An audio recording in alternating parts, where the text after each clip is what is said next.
30 seconds to What do you air. think about flowers for the show notes These page? are for the guests. Hey, I'm gonna need some more books for these mics. Anyone have the promo for the show notes? Is this, wait, where's the Fiji water?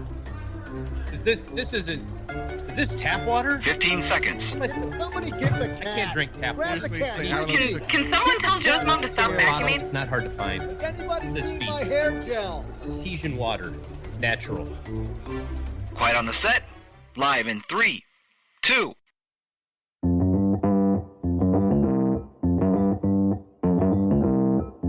Live from Joe's mom's basement, it's the Stacking Benjamin Show.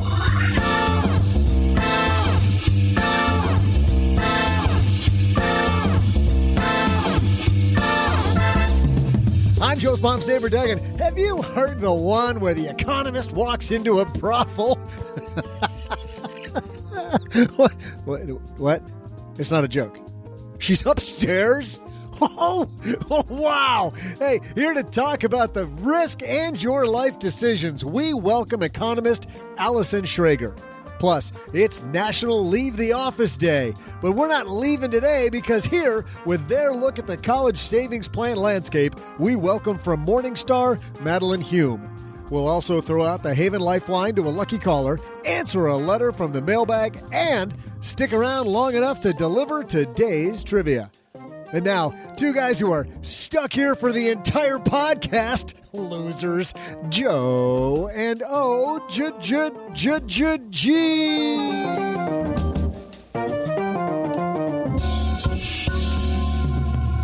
For a moment there, I was confused who was coming down here, the person that owned the brothel or the Economist. Didn't know how to prepare. Both of them talking risk. Yes, exactly. Right. Hey, everybody. Welcome to the Mondays A Good Joke Day podcast. I'm Joe Salcihi, Average Joe Money on Twitter. And across from me, wearing a disgusting T-shirt. What's funny is we are both wearing college T-shirts today. What's that all about? It's like we had a memo. Yours is a faded red, though. Maybe that's just my eyesight this morning. Mine is a faded red shirt. It's Okay. it's well worn. I'm wearing my Arkansas Razorback shirt. Did you get that free with $40,000 of tuition? It's incredible what happens. You send your daughter there and you get a T-shirt. It's amazing. They should give you a free T-shirt, though, shouldn't they? They probably don't, but they should. You know, it's so good that it feels like a huge value is Skillshare, because with Skillshare, you'll join millions of students already learning with this special offer. Get this, OG, 2 months, unlimited access to over 27,000 classes on Skillshare for free.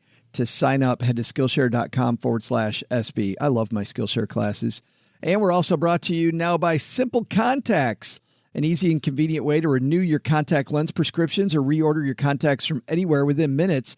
You're going to get $20 off your first Simple Contacts order by heading to simplecontacts.com/SB and entering promo code SB. Cheryl uses Simple Contacts, and it's super easy. We've got a great show today. Coming out of the weekend, Allison Schrager is here, incredible economist, fantastic book about risk management and brothels. But first, we've got some headlines, so let's get this party started. Hello, darlings. And now it's time for your favorite part of the show, our Stacking Benjamin's headlines. Our first headline today comes to us from Financial Planning, the website where financial planners hang out. This written by Sean Aloka. The $1.26 trillion digital milestone that may spell trouble for Vanguard. What do you think about that? Dun, dun. I know, right? That, of course, it was clickbait for me. I'm like, trouble for what are you talking about? Vanguard's robo-advisor may soon have competition at the top. The firm's personal advisor services still claims the largest portion of digital client assets, topping $106 billion in assets under management last year. But competing offerings from discount brokerages like Schwab's Intelligent Portfolios may soon vie for the crown, according to the latest study of digital platforms by AITE Group, AITE. AITE. By AITE Group.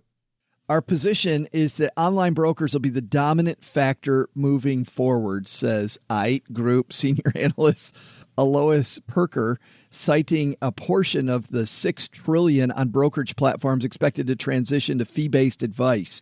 In fact, discount brokerages are expected to control the plurality of robo-advisory assets by 2023, cornering almost half of all digital assets, according to the study. On the other hand, product managers like Vanguard are expected to account for roughly a third of all digital assets, setting up a head-to-head matchup between two of the industry's most dominant digital players. Low-cost investing pioneer Schwab now manages more than $3.5 trillion in client assets. The firm began charging clients flat fees for its intelligent portfolio robo-advisor, catering to a younger consumer base that prefers to pay for products on an ongoing basis. Digital clients pay $300 for a financial plan and a $30 a month instead of traditional asset under management fee. So I want to get your take on this, OG. Vanguard, the number one player. You think there's any any truth that Vanguard might be shaking in their boots? Well, no, I don't think that they're shaking in their boots, but I did hear that all the low-hanging fruit has been kind of gathered, so to speak, on that platform.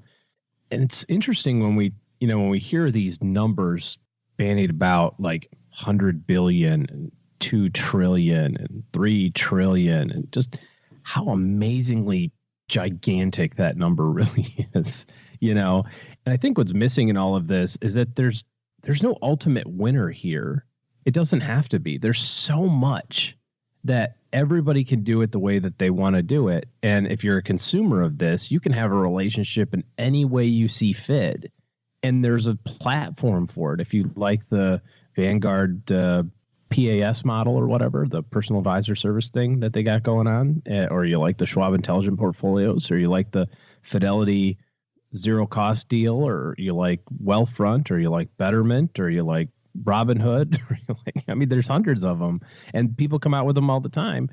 There's so much that you can find whatever it is that you like the best. And what's great is that all of these companies can be successful. So it's not so much about one beating the other, because they both offer different things, or in this case, Schwab and Vanguard offer different things, but they can both be successful. I don't know why it has to be one or the other. I think that was my takeaway from this too, is that there's so many different things that you can do, but the world, OG, is changing. It's always changing.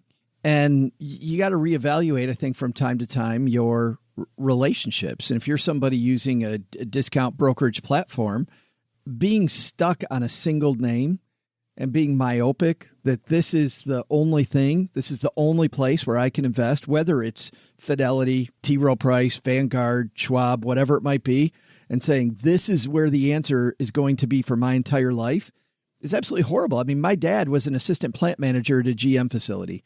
My dad used to be incredibly all GM all the time. If you owned a Ford, it was a problem. And right. And then in the late 90s, it was, if you're not buying an American car, it's a problem. His scope widened because the world changed. And now my dad's like, car's a car, man. Yeah. Everything changes, and to just focus on, nope, I'm only going to do business this one way. And when we hear that all the time on the internet, and I think that's got to widen that lens and see what the competitive landscape always looks like. Cause there's always something better. And by the way, there's also different. Doesn't necessarily mean better. Well, yeah. And that's what I was going to say too, was that there's also a danger in just comparing too often, like jumping. Oh, maybe this platform's better. Maybe that one's better. So, yeah. Well, it's interesting. How many times have we heard somebody say to us offline, I've listened to a lot of the podcasts. Seems like maybe you talk about the same stuff every so often. It comes up again. And we go, yeah, well, the reason is because people need to hear it. I mean, how many people do you think have heard that you should go to Stacking Benjamins /Magnify Money? And we've said it every other day since '06, right? I mean, but I talk to people every week and I'll say, oh, you've got $100,000 in cash. Where's it at? Chase. I'm getting 0.01. It sucks. Like, that there's an alternative for that. I talked to somebody last week that said, well, but our money's at Fidelity. We have Fidelity stuff. I said, that's okay. You can have Fidelity stuff at other places too, but it has to be at Fidelity. What? Why? Are you part of the Fidelity family somehow? Like his grandpa, because that happens, right? Sure. Like we're going to have a GM car. Why? Because grandpa worked at GM, damn it. And yes. That's how it's going to work. Yes. Okay, fine. But if Fidelity it has a tool that we can use, they'll sell it to anybody. It doesn't matter where you have it at. They don't care, So yeah, you have to evaluate it from time to time. But when it comes to financial planning, sometimes good enough is good enough. So, I like that companies are innovating. I like that companies are coming out with new stuff, but I don't come down on the side of, it's kill or be killed. I think there's plenty enough business for everybody. I think the pie is big enough for everybody to get their share, so to speak. And I think that invest money, that's the number one thing that matters. And in our second headline, Morningstar's out with their 2019 529 college savings plan landscape. And here to walk through it with us on My Dad's Shortwave, it's Madeline Hume from Morningstar. How are you, Madeline? I'm good, Joe. Happy to be here. Well, I'm so happy you're here with us. What's changed lately on the 529 plan landscape for people that might not have looked at these college savings vehicles in some time? So, Joe, we grade the 529 industry kind of on a curve, and on average, investor experiences have gotten better. So fees have fallen, the underlying investment quality in these plans has improved, and allocation processes have been strengthened recently. As the industry has made these improvements, though, the pack is kind of starting to spread out a bit. So some plans are continuing to establish a lead and continuing to innovate in this space, whereas other plans that have stayed stagnant or haven't made these changes are looking increasingly less attractive. By making changes to the plans, do you mean that there's more choice or the choices are better? I know you said fees have kind of come down, performance has gotten better. What are the differences between the good plans and the bad plans? Yeah, the things that we like to see in the good plans, and to your point about investor choice, I think they have gotten better, and there continues to be an expansion of kind of high-quality plans and more places for investors to look. So things that we like to see in the 529 industry, we rate them on the 5 Ps. So people, process, parent, price, and performance are kind of our framework for evaluating these plans. So people is looking at the money managers of these plans, basically which asset management firms they partnered with, Fidelity's, Vanguard's, American funds, and we like to see a really strong partnership there. Process is basically evaluating how these plans are constructing options for either financial advisors or for individual investors. And we want to see a really thoughtful process that helps investors prepare for kind of the college savings hurdle. Price is a huge consideration for 529 plans. Typically, they're priced more expensively than kind of a comparable mutual fund. And so we like to see those industry fees kind of come down, and we have seen them compressed in recent years, although plans that are sold directly from a state to an individual are typically cheaper than ones that are sold through a financial intermediary. And then finally, parent, we like to see a strong state oversight, basically making sure that the state is allocating fees properly and making sure that investors have the best chance of saving for college. I was surprised to see that one state has just a ton of assets. Why is Virginia by far number one in the 529 plan space? Yeah, so Virginia, that plan is a partnership with American funds, and it's the only plan in the 529 space that does partner with American funds exclusively. And so American funds distributes that plan nationally. And so people that want to partner with American funds are kind of steered towards that plan. And additionally, Virginia's been a really great steward of 529 plans. And so there's a lot to like about that plan, and they don't overlay too many fees. So we rate it silver, and it's definitely a compelling option. Yeah, and I want to actually step back to some stuff that you put out in October, which are some of the best plans that you guys have seen this year and last year. Which plans did you guys rate as top options? Yeah, so kind of the cream of the crop in the 529 space, they've managed to stay ahead of the pack for a while, and so these plans have been gold, each one of them for at least a year, if not more.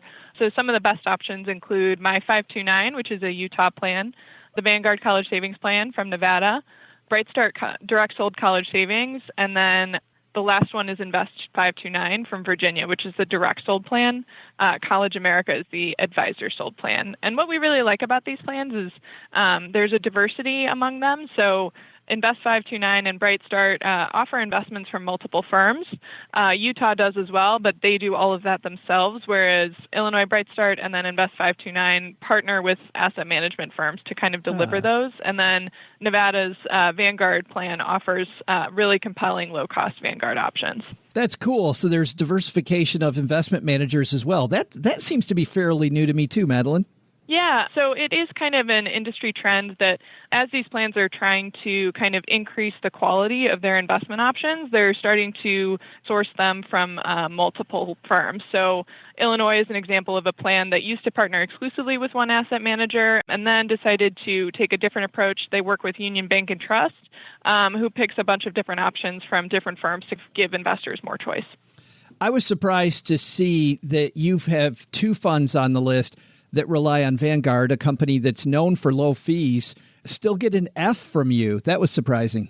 Yeah, that's absolutely something that we've been watching really closely, and it's an item that we touch on in the landscape. So 529 plans are more expensive than their mutual fund counterparts because there's several layers of fees on top of just kind of the underlying fund expense ratios. So we try to tease apart kind of what those underlying components are.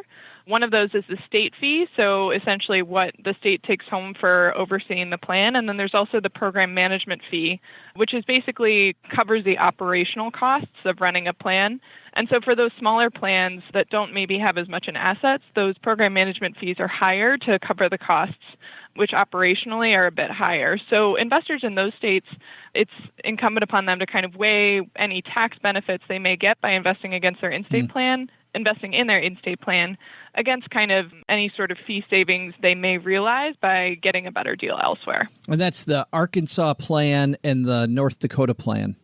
Yep, that's exactly right. Another plan that also gets an F on fees for us is the TD Ameritrade plan out of Nebraska. And that's because there's a comparable plan in state, the Nest direct sold plan, that offers pretty similar investments, but TD overlays a 25 basis point fee on top of that plan just for marketing. Obviously, you guys have dug into this a ton, Madeline. And if people want to get more and maybe look at their 529 plan or compare and contrast at Morningstar, where exactly on the site do they go? It's currently on the front page of Morningstar.com, leaders and laggards in the 529 marketplace, and we encourage you to check it out. Madeline Hume, thanks for spending a few minutes with us talking 529s. Joe, thank you so much. Have a great rest of your day. Thanks again to Madeline for calling in. You know, I really like this idea of 529 plans in states now offering a range of different fun families. Instead of just, when my kids were going to school, it was all you would go to Alaska because it was one family, or you go to Utah because it was another, or Michigan or whatever it might be. Now I can have multiple fun families in one state. That's pretty cool. Isn't it interesting that it's taken, 20 years for that to come around? People are talking about, I use this as a corollary because people talk about when are HSAs going to be finally easy to deal with? Because they're a pain in the butt right now, mostly. They cost a lot of money to manage and all that stuff. And the product selection sucks. Well, think of 529s. How much money is in the 529 space right now? And how long it took to start paring this down and getting brokerage platforms for 529 plans and that sort of thing. Some of that's legislation reasons, but when our HSA is going to be really easy to deal with, 2040. Well, it's funny you bring up ease to deal with because one platform, OG, before we get to our takeaway that's super easy to deal with is Skillshare. Over 27,000 classes are on Skillshare. And I've used them for digital photography. I've used them for graphics. I'm starting to use them for some business streamlining classes. If you're not familiar with Skillshare, it's an online learning community for creators with more than 27,000 classes in the areas I talked about, but also other areas of business. There's financial planning classes and more. You'll find countless ways to fuel your curiosity, creativity, and career. You can take classes in social media marketing, mobile photography, creative writing, illustration. It's all over the map. So whether you're looking to discover a new passion, start a side hustle, or gain new professional skills, Skillshare is there to keep you learning and thriving. To sign up, head to Skillshare.com/SB, and you're going to get 2 months of Skillshare for free. Our designs have gotten so much better. Our Instagram is actually looking very pretty lately, and it's because both Gertrude and I have taken Skillshare courses. That has been the difference. But not only that, when it comes to Skillshare courses in general, OG, I just like learning. Who was the poet? Dylan Thomas, who said, you're learning or you're dying. You're growing or you're dying. Is that Dylan Thomas or Bob Dylan? I don't know. One of those Dylans. Probably Bob Dylan. Join the millions of students already learning on Skillshare. Get 2 months of Skillshare for free. Skillshare's offering stackers 2 months of unlimited access to over 27,000 classes for free. Head to Skillshare.com/SB. I think our takeaways here, number one, speaking of reevaluate, it might be time to reevaluate your 529 plans with all the changes Madeline's talked about. Maybe head to a place like Morningstar to see how your 529 plan is performing. And then second, Vanguard back on their heels? I seriously doubt it. Probably not.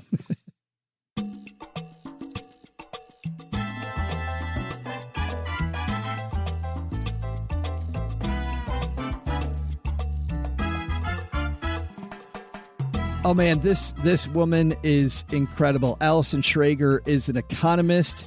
She's a journalist at Quartz. She's co-founder of Lifecycle Finance Partners, a risk advisory firm.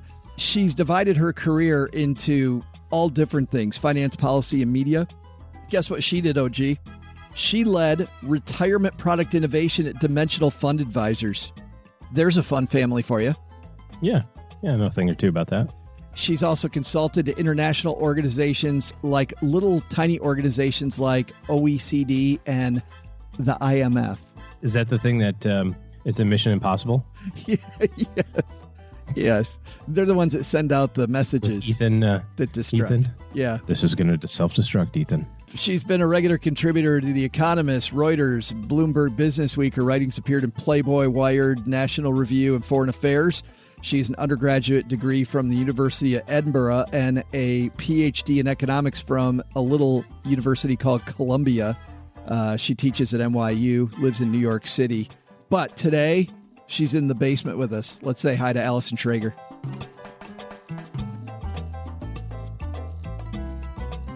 And coming down the stairs to the basement right now, it's our new friend, Allison Schrager. How are you?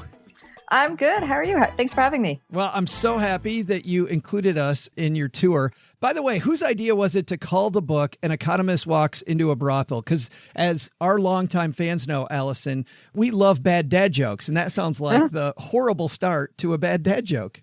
It is. I met one of these comedians from the 60s who did ask me what the punchline is. And I'm like, I never thought of that. And he thought of some not really great ones, but, he's still working on it.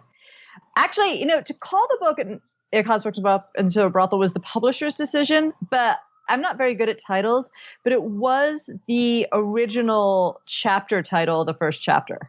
And I did come up with it for that because, the whole point of the book is, I'm a retirement economist. I'm not really used to being around people. And I kept putting myself in these really bizarre situations where I kept thinking, oh my God, if my advisor could see me now, he's going to be like, you were such a waste of my time. And it's like walking to the brothel was the first time I felt that way. I'm like, goodness, I was supposed to be, at a pension fund calculating liabilities. And here I am. It sounds way, way more fun than that, except for you. I'm sure for you, calculating pension fund numbers or actuarial tables or something would be way more fun. Yeah, I don't know. They're both fun for me. The brothel definitely takes you out of your comfort zone and you learn some new things. Well, talking about being out of your comfort zone, I want to read from the beginning of chapter 1. You write, despite the bright Nevada sun, the room was dark and the air stuffy. An obscure I Love Lucy rerun playing on mute. A bell rang and a nondescript pudgy man entered. Suddenly, about a dozen women came running from a maze of long hallways, whooshed past me and lined up in the foyer. Every woman folded her hands behind her back, stepped forward, and said her name. The man pointed to the second woman on the left, a Zaftig platinum blonde wearing a red thong and lace bra. She took his hand and led him to her room.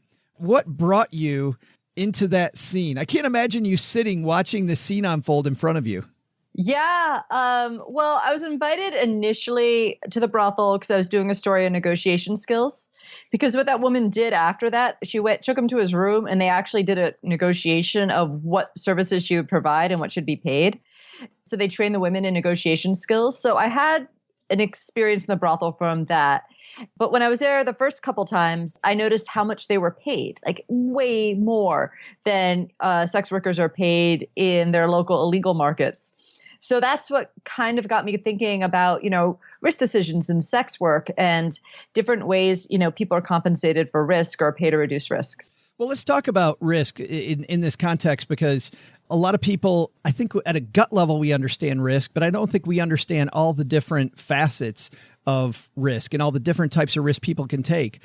People get paid a ton more, but you write the sex worker doesn't actually keep all that much of that money. Exactly. So what's interesting about it is customers pay way more, like 3 times the amount. But the sex workers don't really make that much more, at least on an hourly basis in the brothel, because they have to give 50% of their earnings to the house. And not only that, because they're legal sex workers, they're 1099 employees, they have to then pay a significant amount in taxes. So the end is not clear. And plus, like, they have to deal with being in a brothel, which is like any job.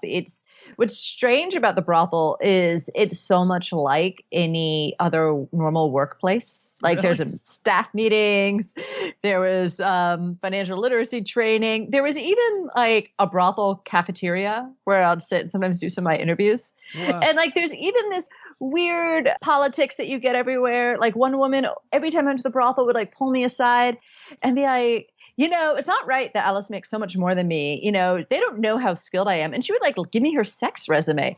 It's like someone pulls you aside at a job, like, don't they know I have an MBA from Harvard? It's like, it really is all this crap they have to put up with. They not to cut you off, but they told me, and mentor of mine told me early in my career, to stay away from clusters of misery. And there's these groups of people, Allison, that are clusters of misery. It sounds like even at a brothel, there's clusters of misery. There are. I mean, as I said, like the whole dynamic, who succeeds, who doesn't, the politics of getting Dennis's favor, it was really just like any other workplace. And, like most people don't want to deal with that.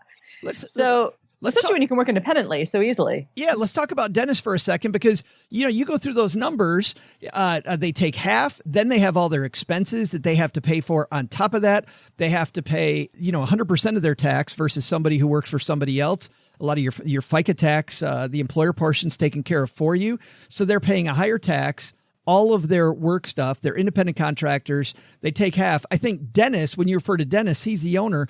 It feels to me like Dennis is ripping them off. Well, what I found interesting about Dennis is when I think of pimp, I think of someone who pushes sex workers into these very dangerous situations and takes all the proceeds. In financial markets or in any market, you kind of know if the market's functioning well, if the people who take the biggest risk get the biggest reward. And traditionally in sex work, that's not really how it works, partially because it's an illegal industry, so you don't have this sort of functioning market. But what's interesting about Dennis is he made more money than anyone else, but by being this sort of almost like market maker for risk-free assets. And so he took the spread by providing a risk-free encounter for both buyers and sellers of sex. How did he come up with that number, do you think, though, where he knew people would go for it, these sex workers would go for it? I mean, do you think over his career that he kind of found out where the market was? I think that's pretty standard. I mean, there's other brothels in Nevada, and they've been around forever. So I think that was just always the standard thing. The other thing that's strange is, I found shocking, this is like, all right, 50%, is that they get tips, but they also have to hand over 50% of their tips. And he sends in testers. He says, okay, you can have a free sex worker encounter if you report back if she reported all the tips you gave her. Wow. So it's almost like he's got secret shoppers. Yeah, he has them a lot. It's not only to make sure they give all the tip money, but to make sure that they use a condom and all these other things. Yeah. So I get his point of view. I kind of feel like if we're making a financial analogy, like he's somebody offering an annuity, right? I'm offering you this guaranteed place where things are going to be very safe, and I'm keeping a bunch of money for me in exchange for that. For the sex worker, though, what's in it for them? Why would they give Dennis half of their income and go through all this? Well, being a sex worker is super risky. I mean, think about it. Most sex workers work illegally, which means they advertise online and then they meet strange men online and then they go to a hotel room or an apartment or whatever with them. And I mean, you're like, it is very dangerous. They could be the police. They could be a deranged lunatic who will beat them up or maybe even kill them. So they have to undergo, like careful sex workers in the illegal market undergo these really extensive screening processes, which takes forever and is really time consuming and is still not even a guarantee. But they don't have to worry at all in the brothel. It's totally legal. There are panic buttons in every room. There's brothel security. They also don't have to worry about getting arrested. They also have a lot of assurances. They've got access to a lot of disease screening. So it's also low risk for them. But I'm sure these sex workers, though, have thought about, hey, what if I didn't do this? I mean, how many of them that you talked to said, maybe I should just go back to the street so I can keep all my money? I mean, I spoke to a bunch and some said they thought of it, but they all were like, in the end, it's like, I don't want to break the law. Or a lot of them are just like, I should be able to do my job. A lot of them are sort of advocates and like, I should be able to do my job and have it not be illegal. That's so interesting to me. So they're also paying to put it into risk terms, they're paying for security as well. Totally is it. And that's where Dennis takes his spread on the buyer and the seller, both sides. Well, let's talk about the buyer. If somebody walks into one of these places, could pay maybe 2/3 less or half the price on the street, why do they come here instead? Well, you pretty much are guaranteed there'll be no Robert Kraft situation. You're not going to get arrested. You're not going to get blackmailed. Even if you can charge it on your credit card and it's some harmless sounding charge. So it's completely risk-free for them. It's funny. So everybody here is paying more for security. Yeah. And, I'm surprised talking to all the women and to the men were less excited to speak to me, but the ones I did talk to, a lot of people just hate to break the law. Yeah. Like a lot of us just aren't people who want to do something illegal. And the option to do something legally means a lot to people, especially people who want to work and just aren't natural lawbreakers. Something that was interesting to me was because of that, there's a different clientele here and people might be, women might be younger on the street, but older women tend to do pretty well at the brothel. Yeah, it's interesting because I had this amazing data. This Economist scraped all the data and managed to get from the websites. And I got amazing data on illegal transactions. And yeah, younger women on the street get paid more. But in the brothel, the older women got paid more, largely because the most popular service is something called the girlfriend experience, where you actually provide like emotional comfort and intimacy. That gets the biggest premium. That's why older women tend to do better, because older women tend to be more attuned to other people's emotions, more sensitive, or better at cultivating a regular clientele. But we talk about risk there. It's funny, from the person paying that, there's no risk of rejection from the woman. Yeah. There's no, the social risk and the risk to your ego even, I guess, enters into the computation. Yeah, I think a lot of people, when they haven't seen sex work up close, have a lot of images of what the customers are going to be like. They always picture these horrible men. In Scandinavia, and they're talking about in the UK, making sex work criminalized, that you're just going to go after the men. But I think that's also inhumane because a lot of the people you meet there are just really lonely. And I think really afraid of intimacy for a variety of reasons. The sex workers there make them feel safe, that they don't have to risk rejection, that they don't have to risk being known for whatever reason. And they'd probably just be really lonely without this option. Yeah. Yeah. You go through all kinds of stories in the book. You talk about professional poker of Phil Hellmuth. You also talk about breeders when you talk about diversification. Let's talk about that for a second with all the stuff that just happened a couple of weeks ago at the Kentucky Derby. I think breeding horses is a good topic. You talk about diversification there. Bridge horse breeding with diversification for me, if you don't mind.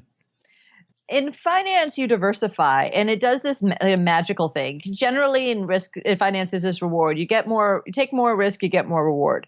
But it's possible you can just take unnecessary risk. You can have two portfolios at the same expected reward, but one's riskier than the other, and that's called inefficient. You should always find this magical portfolio that's this magical combination of stocks that gives you the highest reward for a given amount of risk. And through, years of financial research, people have come up with this. They've pretty much figured out that that's just an index fund. Because if you diversify a lot, if you hold a lot of everything, you'll get the most reward for the least amount of risk. Now, it turns out horse breeding under diversifies, because what they do is starting in the 1980s, the tax reform essentially nixed this tax shelter, or horses as a tax shelter. So before, you had a lot of people investing in horses, and people would breed a horse and race it maybe 2, 3, 4 years later. But then after tax reform, it became just too expensive and too risky, and all the investors left. So the breeders were left holding all of this risk. So what they started doing, they started doing it before, but it became much more popular after 1986 to sell a horse after 1 year. But the problem is that 1 year, you have no idea how good a racer a horse is going to be. So the only data point people really go off of is who are its parents. A mare can only, bear so many horses in a year, but a sire there's no limit really to how many horses they can impregnate. So what's happened is because there's such a big premium on parentage, the number of desirable sires has shrunk considerably. And now before a sire, like I think some of those popular sires in the 70s and 80s might breed, I don't know, 30 times a year. Now they're breeding like well over 200. Talk about sex worker right there. Yeah, actually, I think the most graphic sex scene in the book was between two horses. I saw a breeding up close. It was intense. But you can imagine what this means is now since the 80s, horses become like crazy inbred. So it's a real underdiversification because genetic diversification is a lot like financial diversification, is you just get more predictability. If you inbreed a lot, you get what looks like a portfolio if you invest in only 2 stocks. You get this incredibly wide distribution where odds are you're going to underperform, but there's a chance you'll get that genetic freak with all these characteristics that will be the next secretariat. The odds are really slim. On average, you'll do a lot better and have much more predictable outcomes if you crossbred more. But they go against that specifically. They do. Well, the incentives are too, because Sure. if you're going to sell after 1 year, you do increase your sale price, but the racetrack performance is not going to be as good. It's interesting how that analogy really holds. I mean, if you want to really make a ton of money in stocks, don't diversify. If you want to be okay, then diversify.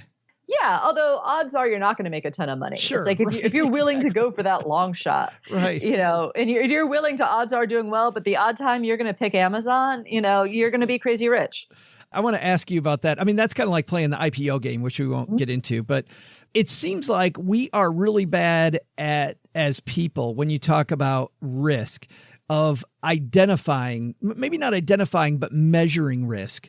Well, do you have any easy ways for us to kind of look at risk and go, I mean, do we need to compare one risk against another to kind of get a feel for which risks are worth taking and which risks we should maybe insure?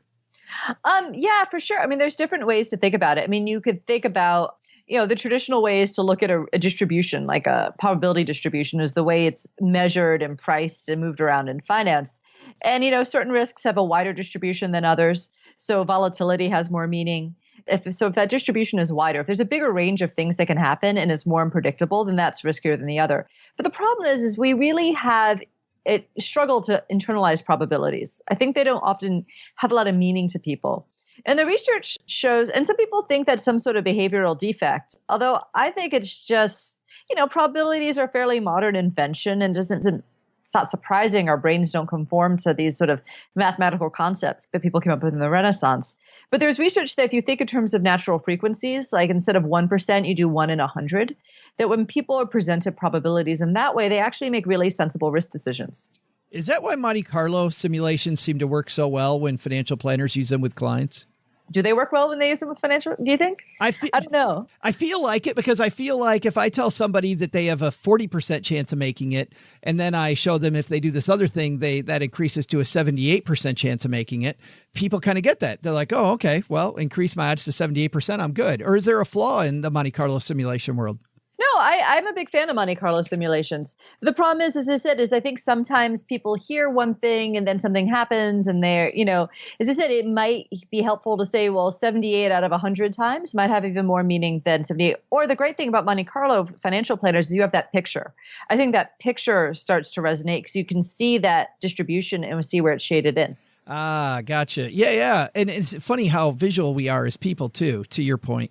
I also think I read something about in hospitals, doctors who presented to the patient that they had a 20% chance of living, their patients did much better than doctors that presented it as you had an 80% chance of dying. Interesting. So there's this just difference in how optimistic the doctor presented the stuff. But did you find some quirky stuff like that in your research where just how the data was presented or something that went against the grain about how you think about risk? Yeah, totally. I mean, and as I said, I think I used the example, I think it's from Gerd Gigerenzer, who's this German psychiatrist who studies all these ways you can show, he's sort of the anti-Kahneman, and that he believes people can really grasp risk and really can make sense of probabilities. It's just all in how you present it. And he had this example of there's a new birth control pill in the UK, and this report came out saying, if you take this pill, you've doubled your odds of a blood clot. But really all it meant is 1 in 7,000 people before got a blood clot versus 2 in 7,000. And like he said, according to his estimates, all these people went off the pill, and then he was able to get this exact number of like increased abortions as a result of this. But really, if they just said 1 in 7,000 instead of 2 in 7,000, probably no one would have gone off the pill. It's so sad, and maybe for people listening to this, maybe why when somebody presents data to you, you should ask a second question. Yeah, and I think it's becoming a bigger risk or issue in that, in the age of big data, we can get this information presented to us like on our phones instantaneously. Like there's access to sort of, big data means you can calculate risk probability so easily now. But how it's presented to you really can have a huge influence on your decision making. Yeah, absolutely. The book is called An Economist Walks into a Brothel and Other Unexpected Places to Understand Risk. Allison, the book's available everywhere, I assume? Yep. It's so fun talking to you. Congratulations on making it through your brothel experience. How wild was it when you asked them, just I guess one last question to end this. When you asked them, you said, hey, I'm an economist. I want to come visit the brothel. What did they say? Well, they invited me the first time. And when I came back, they were sort of like, oh, okay. I mean, what was hard is, I had this survey because I needed to collect price data. And all these women presented with this survey, like this economist wants this information. And some of them were like, I don't know. But then when I showed up, one way I kind of got them to come around is, I had my laptop with me with all my data on the illegal market. And I actually sat in the brothel parlor with a bunch of them and started running numbers so they could see how much people earned in the illegal market. And you could break it down by characteristics. So they were quite interested in knowing how much more people make if they have breast implants. So it's like I'm sitting in the brothel parlor, like running data, and I'm such like a mom told them, I'm like, you don't know that it was the breast implants. Maybe it was more confidence, or maybe more of an incentive to charge more to pay off their investment. I don't feel like you should feel pressured to do this. And they're like, shut up, no.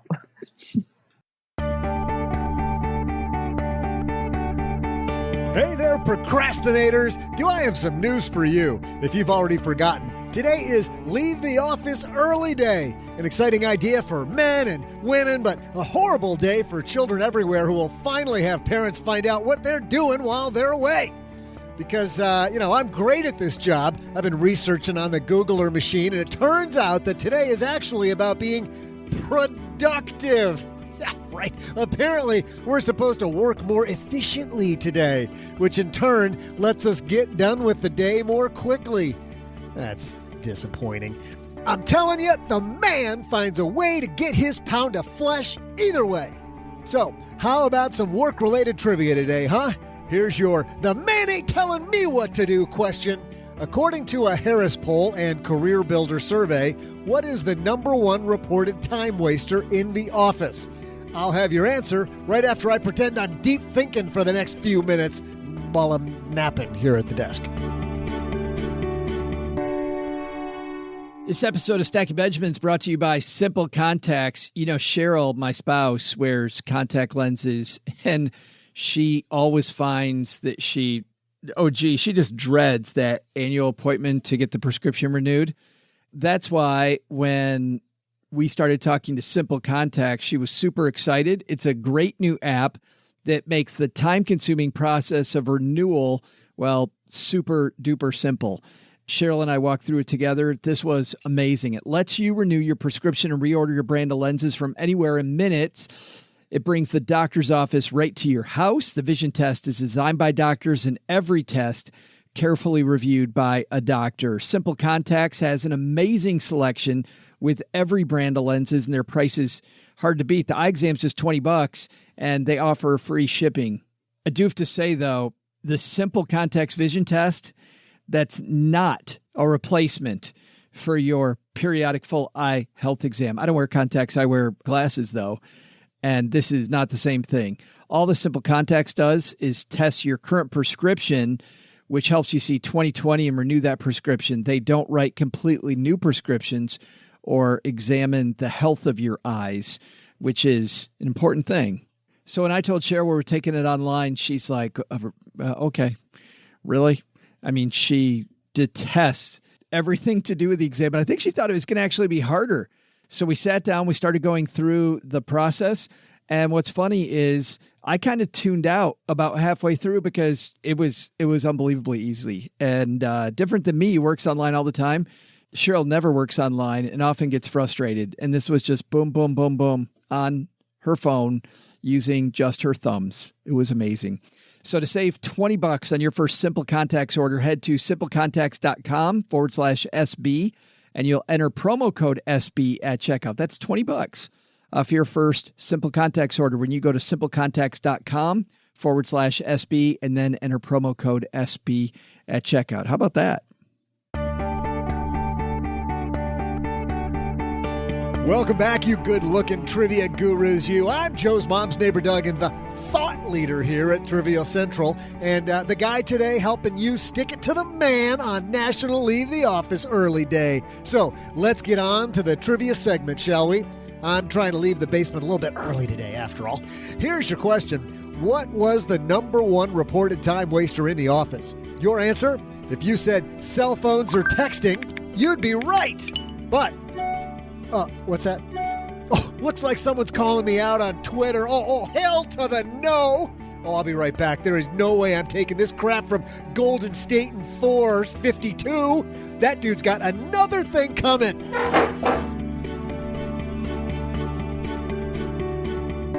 What do you mean, basically, you're right? Well, all the things that I gave you an example of. None of those were messing around your cell phone. No. But you were close, but smoke breaks. I was going to say, that's not as cool as it once was, I suppose. I don't know. No. You guys are missing out. You get like 5 minutes off every 50 minutes. I remember once I had... I don't smoke, by the way. So I had an assistant that smoked when I was a financial planner, and we'd be in the middle of some discussion, and she'd go, hey, do you mind walking outside with me while I smoke? I'm like, sure.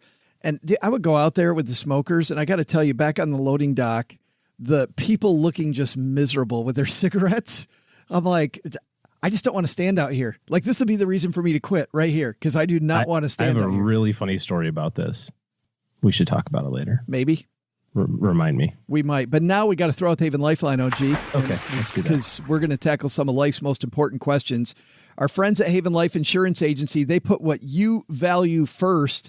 It's summertime, so sweet tea and sweet corn. I'll take the sweet corn. You can have the sweet tea. You don't like sweet tea? It's your loved ones and your time, and that's why they've made buying quality term life insurance actually simple. Head to StackyBenjamins.com/Haven Life now to get a free quote. Their application's simple. It's online. I say this every time. It's simple. It's online. And then I always am amazed when people go, it was really simple. And it was online. That's why we say it was simple. Yeah.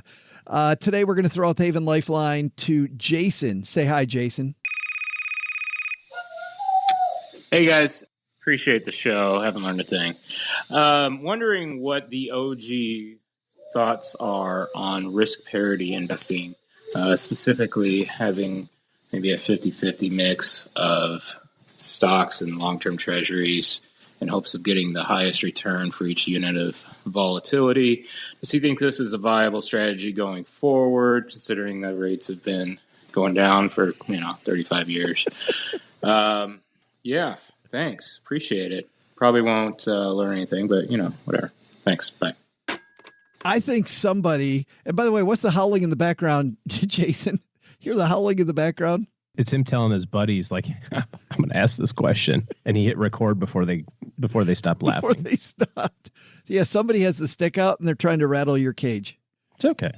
See, very calm and collected. You can tell that I am. Yes. What up, J-Dog? So... I like the marketing spin that companies use on this stuff. I especially like the risk parity fund that Wealthfront came out with, stuffed 20% of everybody's portfolio and doubled the fee, didn't tell anybody, and it was non-opt-out. And also, it's sucked since they launched it. So that's also really fun. But how do I think about them in general? This became really popular from this whole Ray Dalio thing in the Tony Robbins book. Now, Ray Dalio... pretty good investment guy. Tony Robbins, not an investment guy, but he wrote a book about investment guys. So that makes him a de facto investment professional. I don't know if you knew that. Expert. Yeah, if you... all capitals.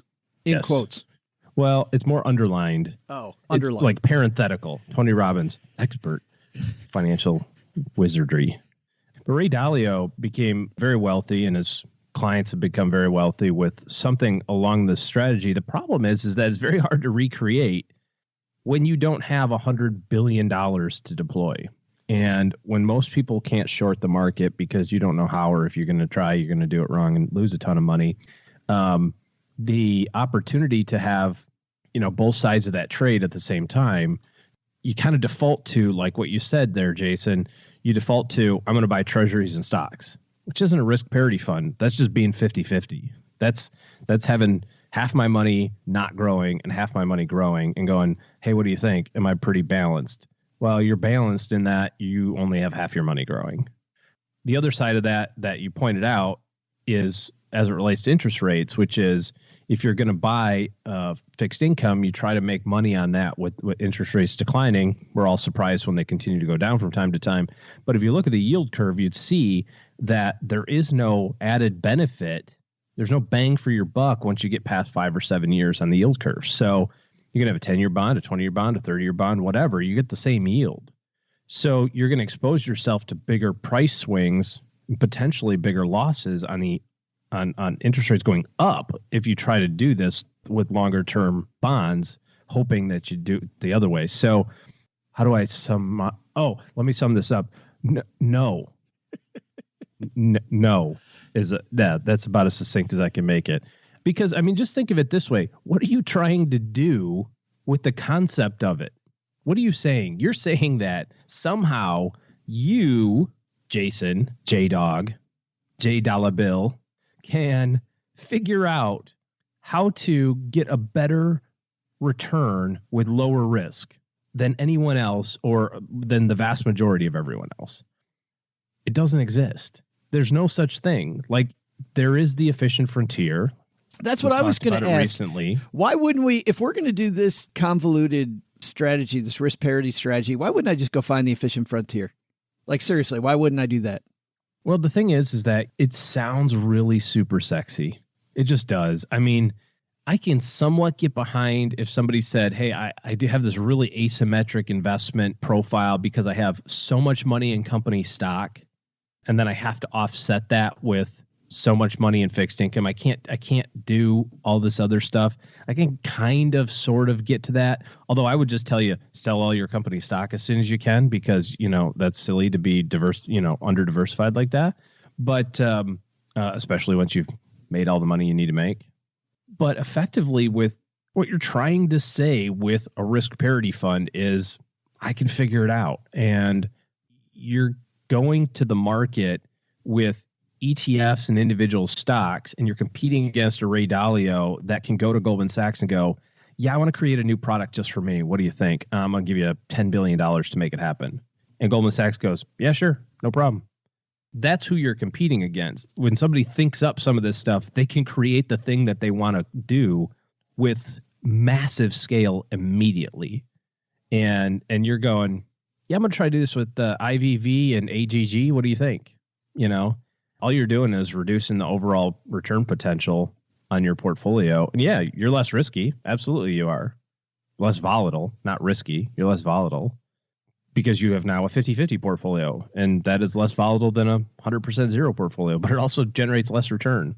So no, I'll go back to that. It's almost like Allison was talking about earlier about understanding the measures of risk, really kind of diving into the different types of risk that are out there. Because I feel like whenever you try to control one type of risk, you bring in inadvertently, sometimes you bring in a different type of risk. Like as an example, people worried about the stock market will put their money in a savings account.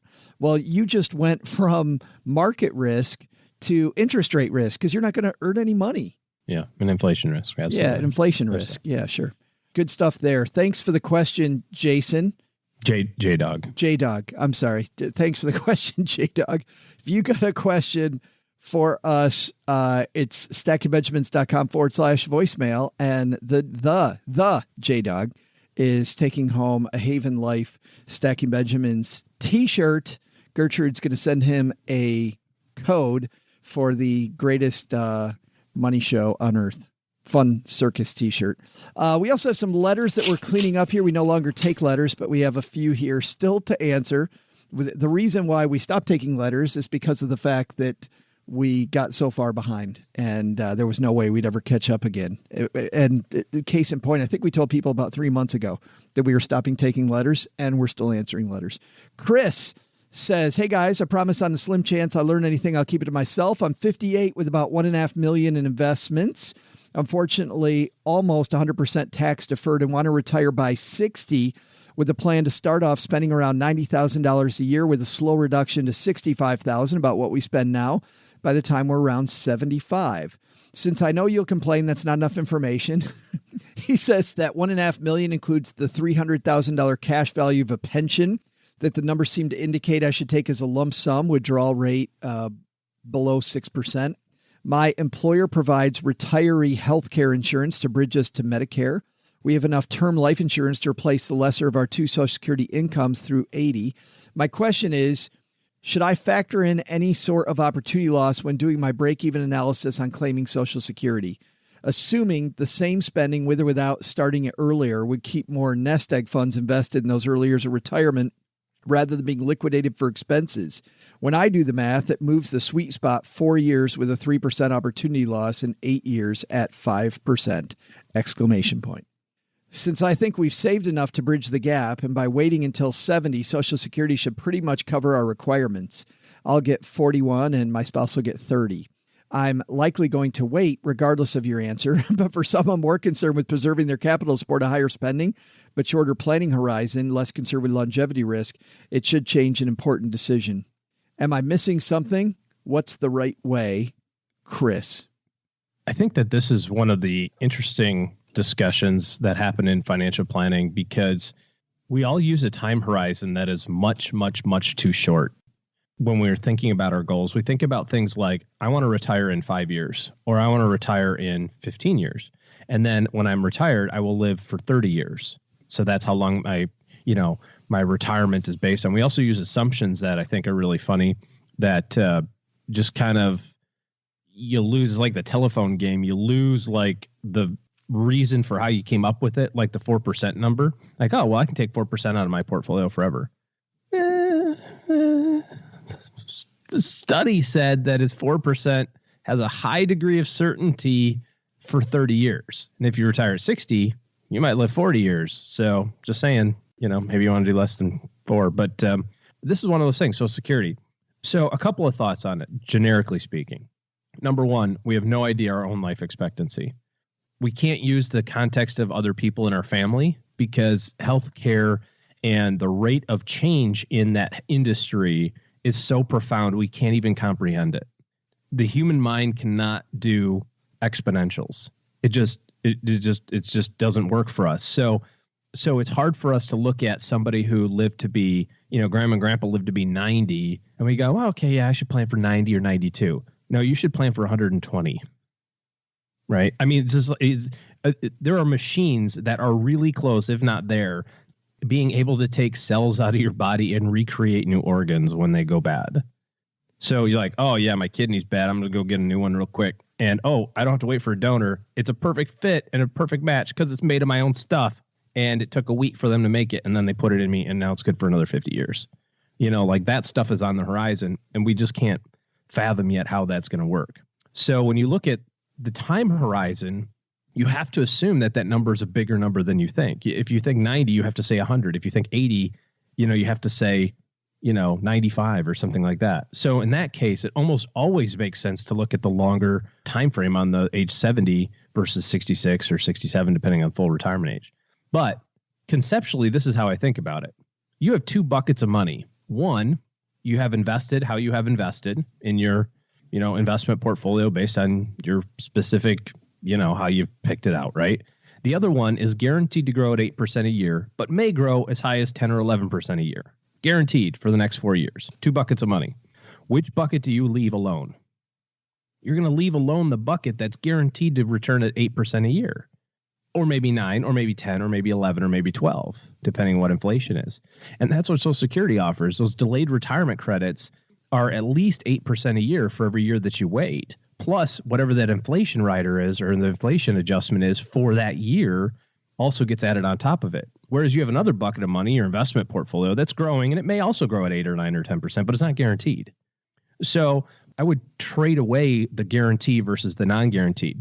But then the other side of you will say, yeah, but what happens if I get hit by a bus when I'm 74? Yeah, that's a sucky deal, except for that your spouse will get the greater of those benefits. So when you extrapolate that and you say, hey, I'm a healthy 60-year-old, my spouse is a healthy 60-year-old, what's our joint life expectancy? There's a really good chance one of you is going to at least see 95 statistically. So when you take that 2-person retirement and you eliminate the, well, but one of us might get hit by a bus, the answer almost always comes down on the waiting side of things, even though you're going to spend some of your portfolio. The only other thing that I'll add to Chris's description of his plan is his assumption of reducing his lifestyle at 70. I want to retire at 60. I'm going to spend this. And then at 70, I'm going to reduce my lifestyle. Go talk to a whole bunch of 70-year-olds before you think about this. 70 is like the new 50, right? 60 is the new 40. All these, everybody says that stuff. There's not something magical that happens at 70 that turns you into, a decrepit old person that's unable to do anything. You will probably. Yeah, but he said it's about what he spends now. So they're going to go over and above what they spend now, down to what they spend now. Have you ever known anyone in your entire life, Joe, back when you were a financial planner, to go, hey, I got a 50% pay raise. And then about 3 years later, like, hey, so about that 50% pay raise, I think you should start saving it all now. And they go, well, yeah, but it's way cooler to live on that now. No, but way more fun. No, but you do see naturally over time that people can't spend as much. Of course, that's when the healthcare expenses seem to start kicking in too, though. Sure, I just don't think it happens at 70. No, agreed. It happens later and later. Maybe put that at 85. Yeah. Say at 85, we're going to dial back. Yeah. Our spending. I've got a couple resources people might want, even though, incredibly thorough answer there. Thank you very much. As always, you're welcome. We had a discussion with Lawrence Kutlikoff about this very topic and with Philip Moeller and Paul Solomon a couple of years ago. We'll link to that on our show notes page at stackingbenjamins.com. Also, another resource, my buddy in Texarkana, Devin Carroll, is one of the top experts in the country here. His Big Picture Retirement podcast often focuses a lot there, and he also has an email list that dives into Social Security and a YouTube channel that you might want to check out. So those are some people on the forefront. I don't think, in my mind, you can learn more about Social Security if you really, really want to dig into all the nooks and crannies, those little tiny areas. Like, let's say that I'm on my I have seventh marriage, and that's exactly where I was going. Right. On my seventh marriage, and I have all these Social Security things going on in my life. And the frustrating thing talking to Devin is that often the people at the Social Security office have given him the wrong answer. So that's discouraging. So we'll also have those resources for somebody that wants to dig more into Social Security on our show notes page. All right. That's going to do it for today. Big thanks, people who've left a review of this podcast.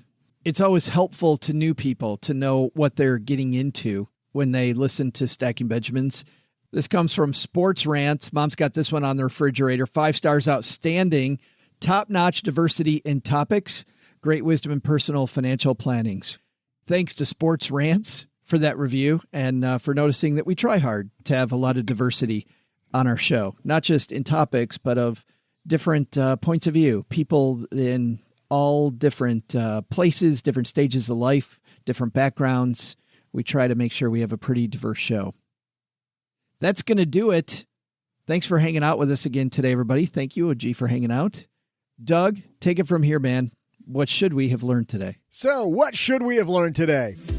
Take some advice from Allison Schrager and look at all of the risks involved in a situation. Hoarding money in cash to avoid the market?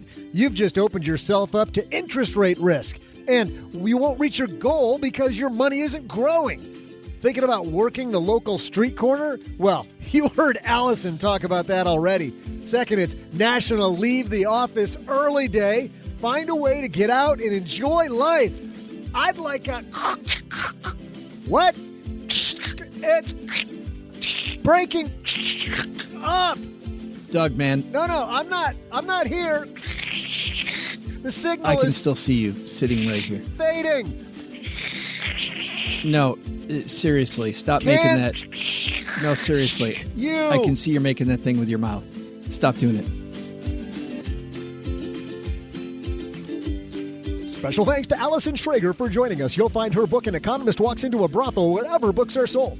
Thanks to Madeline Hume from Morningstar for calling into Joe's Dad Shortwave. You'll find more on Morningstar's 529 plan landscape and 529 comparison tools at Morningstar.com. This show was created by Joe Saul-Sehy, produced by Richie Rutter-Reese, and engineered by the amazing Steve Stewart. Online, visit us on Twitter at @SBenjaminsCast or on our Facebook page. I'm Joe's mom's neighbor, Doug, and there's a 73% chance that I played Chuck on Happy Days. SB Podcasts may receive payment on the show from sponsors and guests in the form of books, giveaway items, discounts, or other remuneration.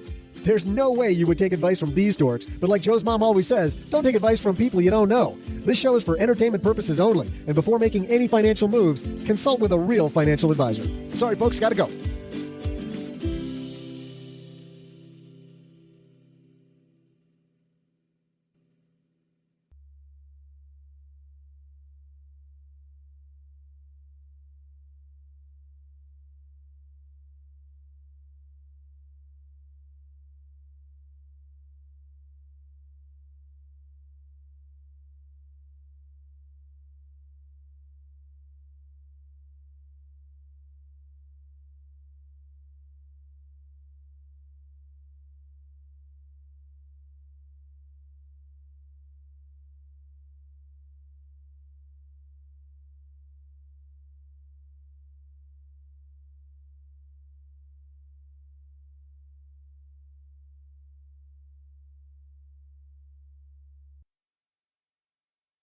You were going to tell us a story. Welcome to OG Storytime.